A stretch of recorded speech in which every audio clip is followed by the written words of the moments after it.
నర్సరావుపేట జొన్నలగడ్డ గ్రామంలో ఇది మంచి ప్రభుత్వం కార్యక్రమం మంగళవారం నిర్వహించారు. జొన్నలగడ్డ గ్రామంలో ఇంటింటికి వెళ్లి ప్రజల సమస్యలు తెలుసుకున్న పార్లమెంట్ మెంబర్ లావు శ్రీకృష్ణదేవరాయలు అన్ని సమస్యలను పరిష్కరిస్తామని ఎంపీ లావు శ్రీకృష్ణదేవరాయలు హామీ ఇచ్చారు.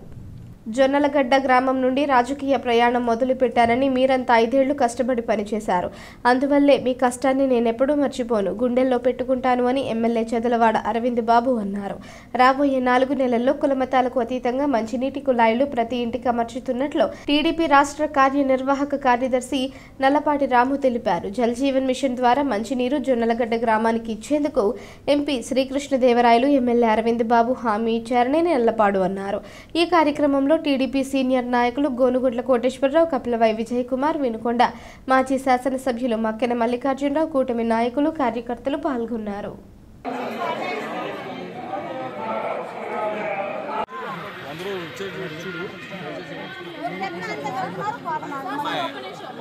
వర్షాలు 4 రోజులు మనం ఏం చేయలేకపోయాం. 3 నెలలు 40 రోజులు వర్షాలతో పోయింది. దాంట్లో ఈ పని చేసాం. నెక్స్ట్ వస్తే మీకు ఎండలు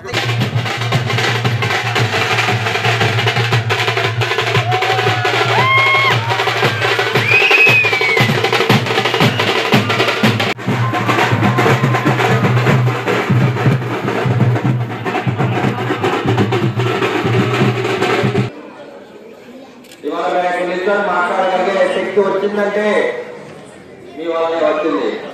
ఇక్కడ ఉన్న అక్క చెల్లెళ్ళు అన్నదమ్ములు కూడా కష్టాల్లో ఉన్నప్పుడు ఇక్కడ ఎక్కడే ఉన్నారు మా ఆడపడుతులు అందరూ కూడా బిడ్డలందరూ రాత్రి పగలు కూడా 5 ఏళ్లు నాకు వెన్నంటే ఉండి టీడీపీని గెలిపించుకోవడానికి పిల్లలందరూ కూడా ముఖ్యంగా మహిళలు అందరూ బయటకు వచ్చి 5 ఏళ్లు ప్రతిరోజు కార్యక్రమాలకు వచ్చేవాడు పాదయాత్రకి.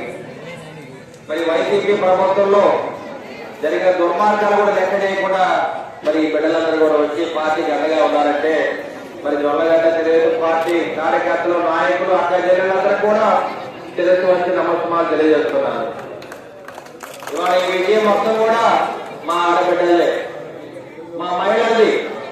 రాష్ట్ర వ్యాప్తంగా మహిళలందరూ కూడా 52% మహిళలందరూ కూడా ఉమ్మడి ప్రభుత్వాన్ని గెలిపించారంటే ఈ ఘనత మొత్తం కూడా మహిళలందరినీ గుర్తుపెట్టుకోవాలి. కొద్దిగా గొడవ పెట్టుకుంటున్నాం. కేంద్ర మంత్రి గారితో కొద్దిగా గట్టిగా అడగటం వల్ల ఆయన కూడా ఇదేదో నిజంగానే ఇబ్బంది జరుగుతుంది అని చెప్పి ఆయన ఒకసారి పరీక్షించమని చెప్పారు. సరే, ఇప్పటికి ఒక 10 సార్లు ఏమో పోస్ట్పోన్ అయింది. మళ్ళీ ఈ రోజు కూడా ఇంకోసారి పోస్ట్పోన్ అయింది. అది టెండర్ ప్రాసెస్ ఇంకొక 4 రోజులు పోస్ట్పోన్ అయింది. మన ప్రయత్నం అయితే మనం చేద్దాం. మీ అందరికీ ఇబ్బంది అది నాకు తెలుసు. మన ప్రయత్నం మనం చేద్దాం. కానీ ఒకటి మాత్రం గుర్తుపెట్టుకోండి, దానికి కొన్ని రూల్స్, రెగ్యులేషన్స్ ఉంటాయి. దానిలో లోపడే నేను కూడా ప్రయత్నించగలను. మీకు తెలుసు, మిమ్మల్ని కూడా నేను ఎక్కడికి వెళ్ళినా, ఏ ఆఫీస్కి వెళ్ళినా మాక్సిమం మిమ్మల్ని కూడా నా వెంట పెట్టుకొని తీసుకెళ్ళాను. ఎందుకంటే మీకు కూడా అర్థం అవ్వాలి.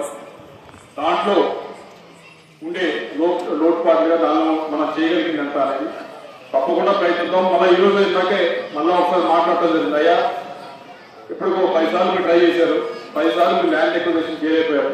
ఇంత పట్టుదలతో ఈ అలైన్మెంట్ మార్చొచ్చు కదని చెప్పి ఇందాక కూడా ఒకసారి మళ్ళీ మాట్లాడటం జరిగింది. అందరం కూడా గట్టిగా కోరుకున్నాం. మనకి ఏదైతే కావాలనుకుంటున్నామో అది జరుగుతుందని చెప్పి ప్రతి ఒక్కరు కూడా కోరుకున్నాం. అలాగే ఇందాక వచ్చినప్పుడు ఊరికి సంబంధించి ముఖ్యమైన సమస్యలు కూడా చెప్పింది రైల్వే అండర్ పాస్ గురించి చెప్పడం జరిగింది. రైల్వే అండర్ పాస్ అనేది పోయినసారి కూడా చెప్పిన ఎలక్షన్ ముందు వచ్చారు. ఒకసారి నాకు గుర్తుంది, అండర్ పాస్ వేస్తాం సార్, అలా వాళ్ళు ఆపండి అంటే సరే అప్పుడు చెప్పాను. కొద్ది రోజులు ఆపండి అన్నారో, సరే పోస్ట్పోన్ అయింది. అన్ని మీకు ఏదైతే ఇన్ఫ్రాస్ట్రక్చర్ డెవలప్మెంట్ అవ్వాలో వాటన్నింటినీ కూడా ఇక్కడే ఆపుతున్నారు. ఇది రాబోయే 4-5 నెలల కాలంలోనే మన గ్రామంలో ఉన్నటువంటి అన్ని కులాల వారికి, అన్ని మతాలకు అతీతంగా అందరికీ కూడా మంచినీటి కుళాయిని ఏర్పాటు చేయబోతా ఉన్నారు. అలాగే మన గ్రామంలో ఎక్కడైనా సైడ్ కాలువలు లేకపోయినా, సిమెంట్ రోడ్లు లేకపోయినా వాటన్నిటినీ కూడా నెరవేర్చే విధంగా వాళ్ళిద్దరు కూడా అధికారులకు చెప్పడం, ఎంపీ గారు, ఎమ్మెల్యే గారు అధికారులు కూడా మన గ్రామానికి వచ్చి ఎస్టిమేషన్ అన్ని కూడా తీసుకుని వాళ్ళు ఒక రిపోర్ట్ కూడా తయారు చేయబోతా ఉన్నారు. అలాగే ఎంపీ గారికి నేను ఒక రిక్వెస్ట్ చేస్తున్నా, మన గ్రామం తరఫున మన జొన్నలగడ్డ గ్రామం నుంచి కనపర్తి వెళ్ళేటటువంటి రోడ్డు ఏదైతే ఉందో ఆ రోడ్డుని తార్ రోడ్డుగా చేపించవలసిందిగా కేంద్ర నిధులతో ఆయన రిక్వెస్ట్ చేయడం జరిగింది. అలాగే ఎమ్మెల్యే గారి దృష్టికి కూడా తీసుకెళ్ళడం జరిగింది.